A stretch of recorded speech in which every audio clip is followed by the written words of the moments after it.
morning. Good morning po sa bawat isa. Ano po ako pinagpapasalamat sa Diyos dahil nakakapambahagi po tayo ng salita ng Diyos. Totoo lang po, mas gusto ko po yung nakaupo dyan kaysa yung magbahagi ng salita ng Diyos. Mas gusto ko yung nakikinig kaysa yung mag-share. Pero salamat sa Panginoon dahil ginagamit niya yung buhay natin. Hindi dahil sa biyaya ng Diyos ay wala po tayo ngayon. Ready na po ba kayo? Po ay may pulutan po tayong aral sa umagang po ito na gusto kong ituro ang Diyos sa atin. Pero bago po basahin yung pinaka-text po natin, sinabi po sa Revelation chapter 3, sa pa-flash na po dyan. Revelation chapter 3 verse 20. Dati nung nasa Bible school ako, laging binabanggit itong verse na ito about sa soul winning. Ano po? Sinabi po dito, "Behold, I stand at the door and knock. If any man hear my voice and open the door, I will come into him and will sup with him and he with him." Pero sa totoo lang po yung verse po na ito ay pakungkol po sa church. Ano po? At hindi naman masama na ibahagi ito sa mga unbeliever. Pero sa totoo lang po, ito ay sa church sa mga mananampalataya. Kasi ang sinabi ng Panginoon, ang Panginoon daw ay nasa labas. Parang ang dating, si Lord nasa labas siya, kumakatok dyan, and ang sinabi niya, kung papapasukan daw natin siya, bubuksan natin siya, papasok siya. Kasi sa totoo lang po, maraming time sa buhay natin, wala na ang Lord sa puso natin sa buhay natin eh. Hindi na po siya yung naghahari sa ating buhay. So, kaya nga, tayo bumabagsak, tayo nagagalit, tayo nagdududa sa Diyos, kung bakit parang ang bigat na nararamdaman natin kasi ang Lord hindi natin pinapapasok sa buhay natin. Ano po? Na sinasabi lang ng Diyos sa atin, kung pumunta kayo, kung nakasay kayo ng jeep, meron nakalagay doon, tawag dito, co-pilot ko ang Panginoon. Ano, pag may nabasa na kayong gano'n. Pero ang katotohanan, hindi naman natin co-pilot ang Diyos. Dapat siya po yung pilot ng buhay natin. Sana po siya yung nagdadrive ng buhay natin na madalas tayo yung nagdadrive ng buhay natin. Na ayun ang ayaw po ng Diyos sa atin. Ano po, kung bakit tayo nalilihes, nagkakamali, ano po, nalalayo sa Panginoon kasi tayo yung nagmamaneho ng ating mga buhay. Tinanggap lang natin ng Diyos pero hindi siya Diyos, hindi siya Panginoon ng buhay natin. Ano po, marami kasing Kristiyano, tinanggap nila ang Panginoon, pero hindi Diyos ang Panginoon. Ano po, ibig ko sabihin kasi pag Diyos mo ang Panginoon, siya yung maghahari sa buhay mo eh. Dahil ang Diyos, Diyos ng pag-ibig, magmamahal ka. Mamahalin mo yung magulang mo, kapatiran mo, mga kaibigan mo, classmate mo. Mamahalin mo yun kasi ang Diyos pag-ibig. Kung ang Diyos na naghahari sa buhay natin, marunong ka magpatawad. Bakit? Kasi pinatawad tayo ng Diyos sa ating mga kasalanan. Ano po? Hindi naman tayo karapat-dapat talaga sa Panginoon eh. Pero salamat sa Panginoon, pinatawad na tayo. Amen? Kasi deserve natin sa hell lahat. Pero salamat sa Panginoon, minahalin na tayo. Ibig lang po sabihin ang Diyos lagi kumakatok sa atin. Sa ating puso kumakatok siya. Ang kailangan natin gawin, pagbuksan siya ulit. Lagi siya nasa labas, kumakatok sa iyo, kumakatok sa atin. Kasi alam ng Panginoon, mahina tayo. Alam ni Lord na tawag dito, hanggang saan lang tayo, kaya lagi siya kumakatok. Anak, ako yung mag-drive ng buhay mo. Kasi pag ikaw yung nag-drive niyan, babangga ka. Malinis ka ng daan. Magkakamali ka pagka ikaw yung nag-drive niyan. Kaya si Lord kumakatok siya. Pag pagbubuksan mo siya, sinabi ng Panginoon, papasok sa atin. Pero hindi po yun yung gusto kong i-share sa inyo, pero tugma na rin po siya. Ibig lang po sabihin, natin pag-aaralan sa umagang ito, kung gaano po kahalaga yung pananampalataya. Pagbabasahin niyo po sa Hebrews chapter 11, ang ganda po niyan. Yan po yung mga heroes of faith po natin, yung mga nauna, yung mga kwento po sa Bible ay totoo. Pagka ikaw naniniwala sa salita ng Diyos, tayo po ba'y naniniwala sa salita ng Diyos? Kung bakit naniniwala tayo si Jonah kinain ng isda dahil sa pananampalataya? Kung bakit tayo naniniwala na ang Panginoon nagpakain ng 5,000 dahil sa pananampalataya? Kung paano si Moses, sinati niya yung Red Sea, naniniwala tayo doon. Dahil sa pananampalataya, hindi naman natin nakita yun eh. Kung paano ang Panginoon, kinukwento natin sa iba, natapos sa cross, binayaran yung kasalanan natin, sa pananampalataya yun. Hindi naman natin nakita yun eh. Ba't natin pinaniniwalaan? Kasi naniniwala tayo. Meron tayong pananampalataya sa Diyos. Ba't tayo naniniwala, pinatawad tayo ng Diyos? Na hindi na tayo pumunta ng hell? Sa pananampalataya yun, hindi dahil sa mabuti nating gawa. Kasi kung mabuti gawa, wala eh. Palpak tayo lahat eh. Ibig lang po sabihin, dahil sa pananampalataya, kung ba't tayo naglilingkod ngayon, amen? Ano po kaya ang title po ng mensahe natin sa umaga na sana mag-response lang kayo. Mabilis lang po ito. Ang title po ng mensahe ng Diyos sa atin ngayon sa umaga na ito, Faith is Essential. Sabay-sabay namin pagkitin, ready now, begin. Faith is essential. Kailangan po siya ang pananampalataya. Napaka-importante ng pananampalataya sa isang Kristiyano. Ano po, mahalaga siya. Kasi pagka wala kang pananampalataya, hindi pala natutuwa si Lord. Kasi ang definition of faith, sinabi sa Hebrews chapter 11, verse 1, now faith is the substance of things hoped for, the evidence of things not seen. Tiwala ka sa kanyang salita, amen? Ayan po yung definition of faith. Naniniwala ka sa salita ng Diyos. Sa totoo lang po tawag dito, kung wala kang faith, hindi ka maniniwala sa Bible. Hindi po tayo maniniwala dito. Sa totoo lang, wala naman tayong pakialam dito dati. Alam niyo po, paano niyo una nakilala ang Diyos? Diba nanalangin kayo na napalataya kayo sa Panginoon? Doon tayo unang kinausap ng Panginoon. Doon natin unang kinausap ang Diyos. Doon na napalataya ka, nanalangin ka. Sana yung pananalangin, yung pananampalataya sa Diyos, huwag niyong puputulin yun. Bakit? Kasi yun yung unang lumapit ka sa Diyos eh. Nanampalataya ka sa Kanya eh. Tapos ngayon ititigil mo. Kaya pinapaalalanan po tayo ng Panginoon na yung pananampalataya, essential siya. Kailangan po natin. Ano po yung definition of faith? Tawag po dito yung pagtitiwala sa Diyos. Hindi mo nakikita ang Panginoon. Tawag dito, hindi natin nakikita yung mga hinaharap, yung mga pangako ng Diyos, hindi natin alam pa yan. Pero pag nananampalataya ka, tawag po dito, malalaman natin ang Diyos totoo siya pag may pananampalataya ka. Dahil hindi lang po yung demonstration of faith, nakikita po natin dyan, na pinapakita naman ng Panginoon, sa salita niya, na ang daming himalang ginawa ng Panginoon sa Bible. Na talaga naman mamamangha ka. Pagbabasahin niyo Hebrews chapter 11, ang gagaling ng mga heroes of faith dyan. Pagbabasahin niyo sa Hebrews chapter, yung verse 32, meron ba dyan? Hebrews 11:32. Binanggit ng author po dyan na yung mga heroes of faith natin nandyan sa Abraham, dahil sa pananampalataya sumunod sa Panginoon at nagkaroon siya ng anak, kahit matanda na. Dahil nanampalataya siya. And then si Enoch, kinuha ng Panginoon, hindi pa namamatay ngayon. Dahil nanampalataya siya. And then sinabi dito yung author, and what shall I more say? Ang dami nilang in-example na heroes of faith. Ngayon, ano pagsasabihin ko? Kasi sinabi niyo, for the time would fail me to tell of Gideon, and of Barak, and Samson, and of Jephthah, of David also, and Samuel, and of the prophets. Sinabi niya, ang daming sample of heroes of faith, pero ginamit ko sila. Kahit ano yung mga nakaraan nila, ano man yung pagbagsak nila, ginamit ko sila. Alam niyo po, ang Diyos magaling. Kahit hindi ka magaling, gagamitin ka ng Panginoon. Amen. Ang Lord kaya niyang ayusin, kahit yung sirang buhay, walang imposible sa Diyos, inaayos niya yun. Ganon kagaling ang Panginoon na tawag dito, parang wala nang imposibleng babaguhin, binabago ng Diyos. Kahit sino yung pinakamasamang tao sa mundong ito, once na lumapit sa Diyos, pinakikinggan ng Panginoon yun. Kahit gano'ng masamang tao, pinakikinggan ng Panginoon. Marami kayong alam kwento na dating sira yung buhay, ginamit ng Diyos. Di po ba? Ang daming testimony sa YouTube yan, pwede nyo panoorin. Ginamit sila ng Panginoon. Kasi ganun kagaling ng Panginoon. Dine-demonstrate niya yung pananampalataya ng mga taong ito dahil pananampalataya lang sila sa Diyos. Kasi pag titignan niyo yung buhay ng mga ito, palpak eh. Pag titignan natin yung buhay natin, palpak tayo eh. Kaya nga minsan nahiya tayo lumapit sa Diyos, di ba? Lord, palpak ako, gagamitin niyo ako. Lord, di naman ako magaling umawin. Di naman ako marunong magturo. Ganito lang ako, gagamitin niyo kaya ako. Di ba pag titignan niyo yung sarili natin, palpak tayo. Pero alam niyo, tawag dito, ang Diyos hindi siya tumitingin sa panlabas. O naman yung nakaraan mo, once na nampalataya ka sa Kanya, gagamitin ka niya.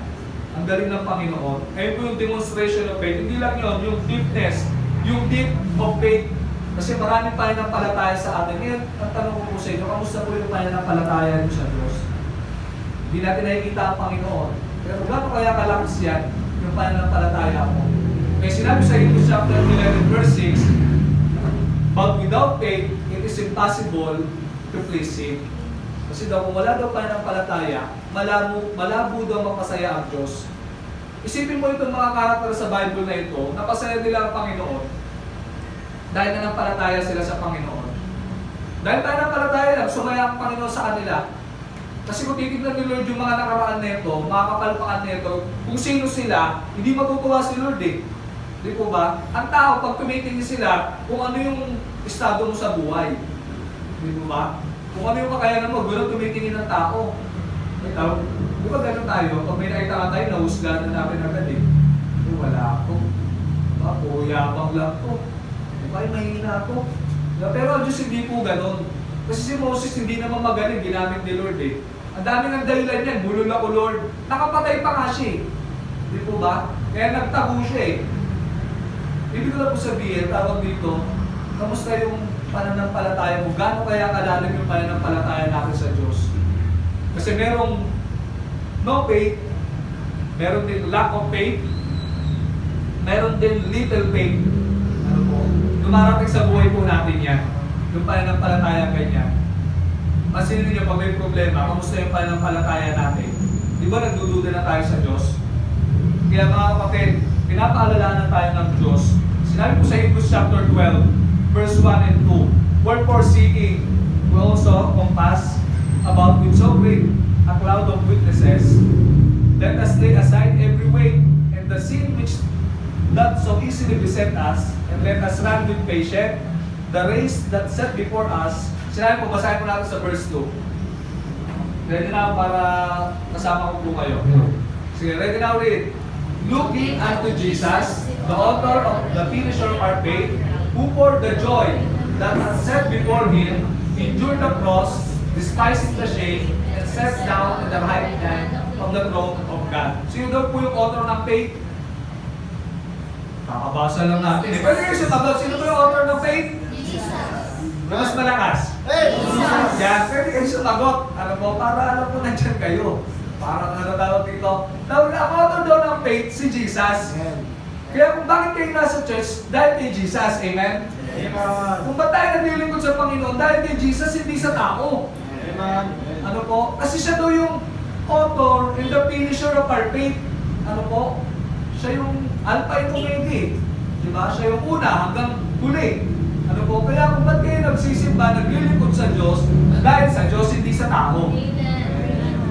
Ano? Kaya kung meron ka umalis sa church, hindi ka doon naglilingkod, sa Diyos ka pa rin naglilingkod. Ano po?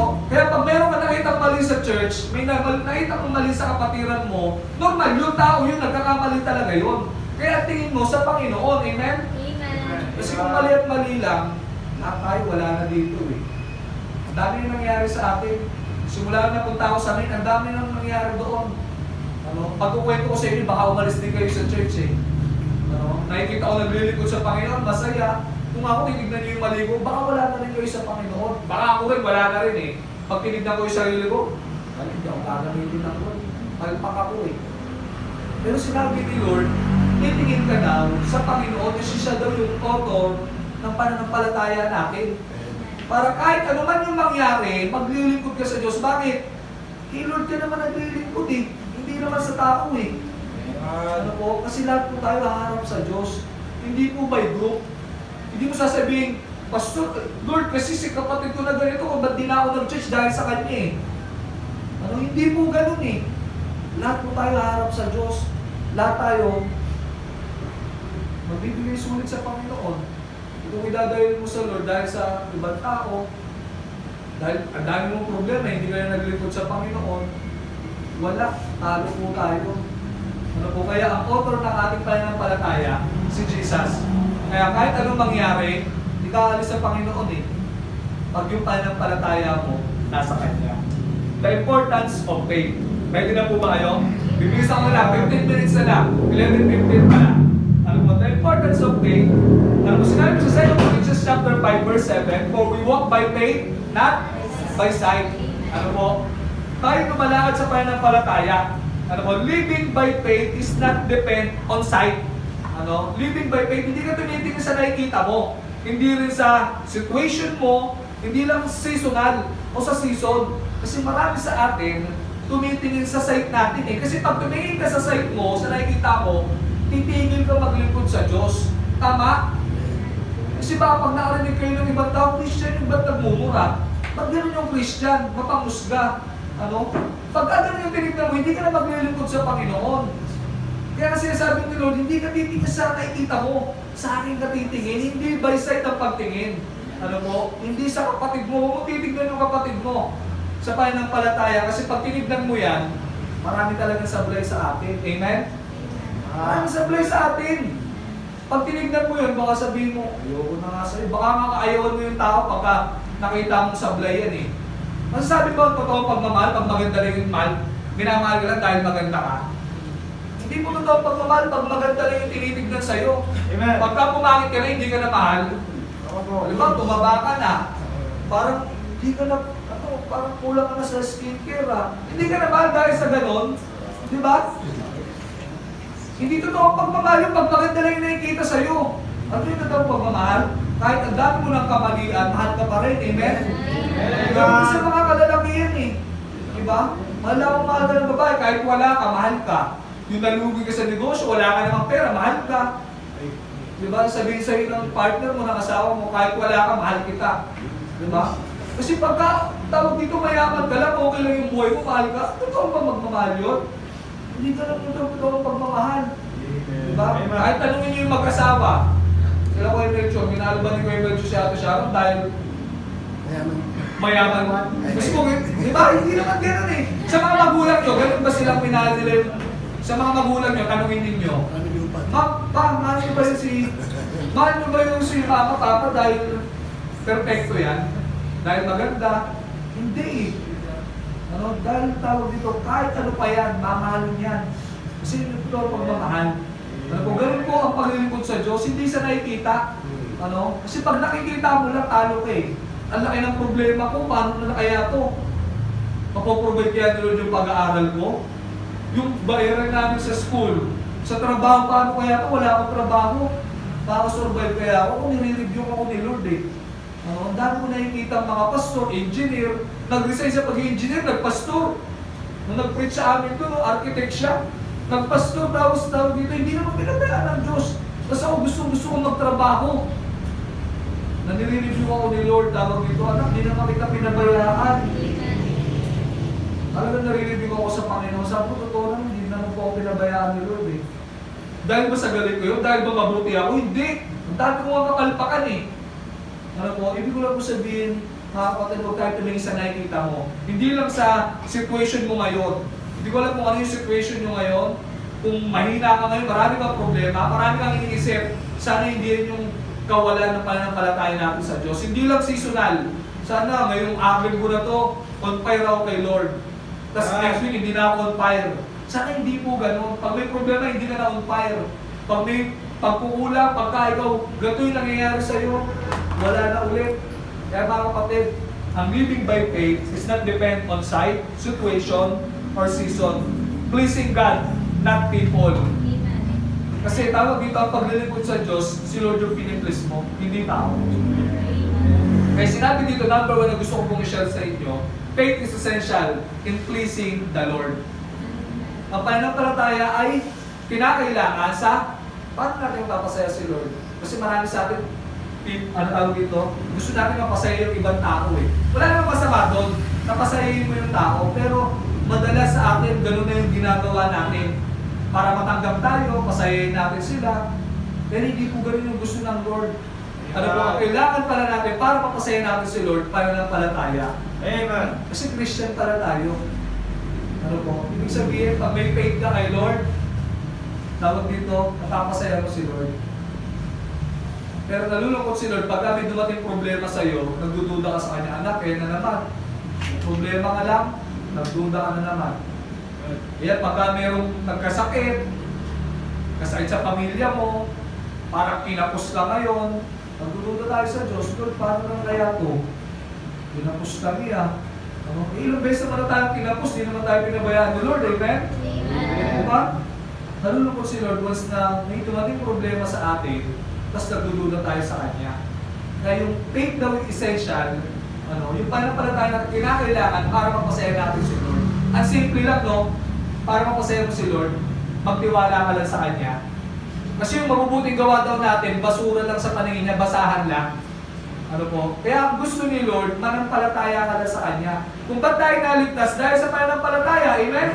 Kung ba't tayo langit pupunta? Bakit? Sa pananampalataya natin, hindi na sa ating mabuting gawa. Kasi kahit anong mabuting gawa sa atin, papalpak ka, magkakamali ka. At alam ni Lord yun. Alam ni Lord yung mangyayari sa buhay natin. Walang aksidente sa mundo. Lahat na nangyayari sa atin, plano ni Lord yun. Ang kailangan mo lang, manampalataya sa Kanya. Katulad ng mga heroes of faith na binanggit ko po kanina, yung mga character sa Bible, ano nangyari? Ito yung natulungan na to.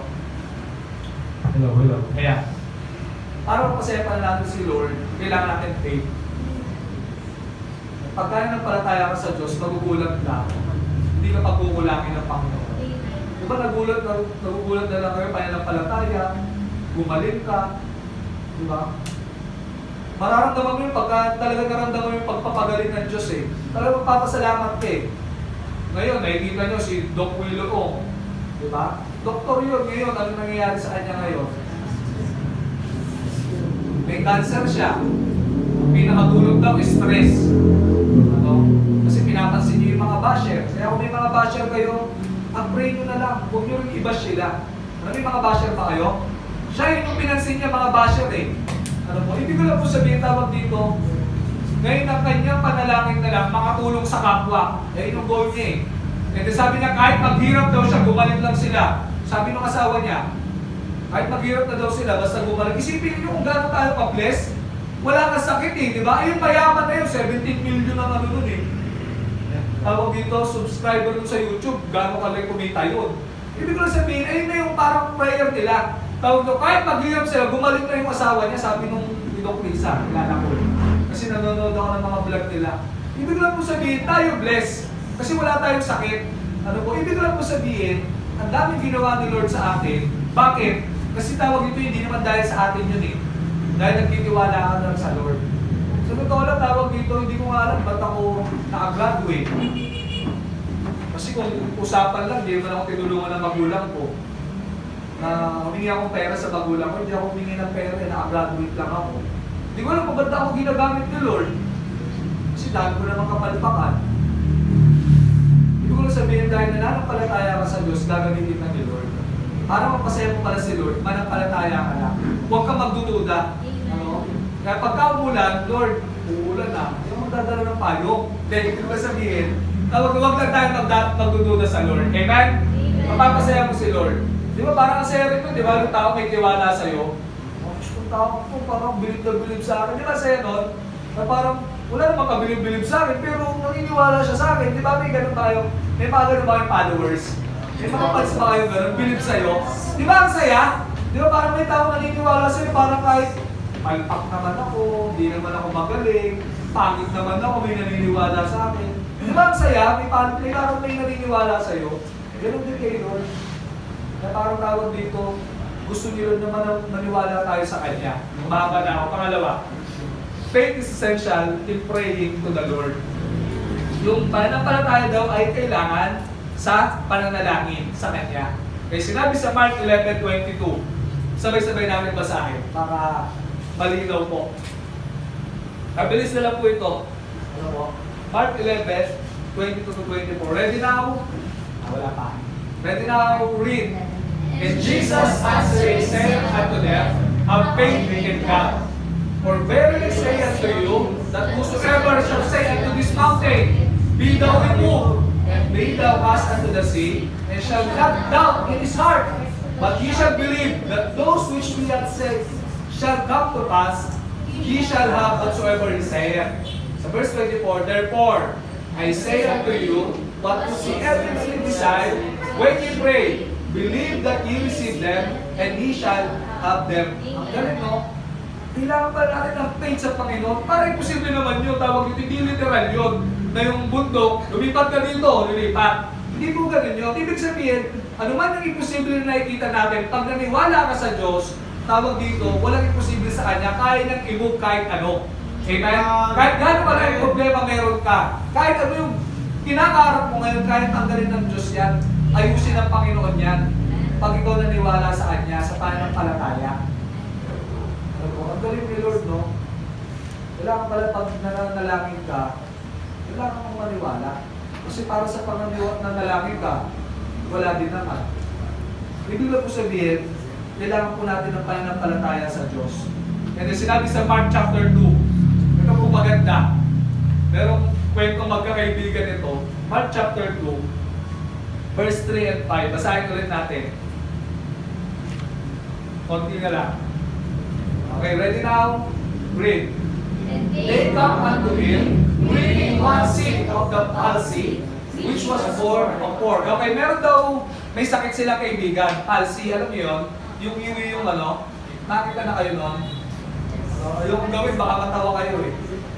Meron silang, 5 sila. Buhat nila may palsy, yung 4 yung may dala-dala. Kasi sinabi sa verse 4, sinabi dito, right now read, and when they could not come nigh unto him for the rest, they uncovered the roof where he was, and when they had broken it up, they let down the bed wherein the sick of the palsy lay. Kasi tawag dito, inakat na nila yung kaibigan nila sa bubong. Kasi nakita nila si Jesus, ang dami, hindi nila maidadaan sa pinto. Sabi, ang daming tao, hindi natin madadala itong kaibigan natin. Angat natin sa bubong. Galing, no? Yung tinanggal nila yung bubong, binaba nila ngayon. Ano ba yun? Sa verse 5, sinabi dito, ready now read, when Jesus saw their faith, He said unto the sick of the palsy, Son, thy sins be forgiven thee. Isipin nito tawag dito, nung mga magkikaibigan, binaba nila yung kaibigan nila, kasi alam nila wala na nagpapagaling doon sa kaibigan nila eh. Kaya si Jesus, famous nun eh. Merong Jesus, nagpapagaling yung dali natin doon. Ngayon, nung pagkababa nila, syempre, may palsy yun, hindi naman makakapagsalita yun. Di ba? Ngayon, ang galing ni Lord. Nung nakita niyo yung palsy, hindi naman niya na rin, wala naman sinabi. Di ba? Siguro hinihintay nung mga kaibigan, ano kayo sasabihin ni Lord sa kaibigan natin? Kasi mahirap naman yung wala sasabihin yung kaibigan nila eh. Kasi nga, hindi nakakapagsalita yun, may sakit eh, palsy. Yung sinabi ni Lord, Son, thy sin be forgiven thee. Anak, pinatawad ko na yung kasalanan mo. Ibig lang ko na sabihin, minsan sa part ng buhay natin, wala na tayong masabi sa Lord eh. Puro iyak na lang. Yung parang hirap ka na, hindi mo na alam yung pinagdadaanan mo, ba't nangyayari sa'yo yan? Naglilingkod ka naman sa Lord, ba't na nangyayari sa'yo? Parang, ano ba to Lord, gagamitin niyo pa ba ako? Kung wala ka na masabi, puro iyak na lang, naranasan niyo ba yun? Kung puro iyak ka na lang sa Lord, wala ka na masabi. Pero ang galing ni Lord, no? Kahit wala ka na masabi, parang hiyang-hiya ka na sa Panginoon kasi ang dami mong kasalanan na gawa, puro kapalpakan ka. Pero kahit wala kang sabihin sa Lord, magandaan si Lord, alam niyo yung nasa puso natin. Amen. Kasi nga itong may palsy, walang sinabi. Pero alam ni Lord yung nasa puso niya. Mga kapatid, alam ni Lord yung nasa puso natin. Ano ba yung kinakaharap ninyo, problema na pinagdadaanan ninyo, alam ni Lord. Kahit wala ka sabihin, kahit iyak na lang yung sabihin mo sa Kanya. Alam niyo si Lord, tawag dito, gustong-gusto niya lumalapit yung anak niya sa Kanya. Alam niyo, yung magandang lumapit tayo sa Panginoon, yung helpless na tayo eh. Kasi helpless na tong palsy na to eh.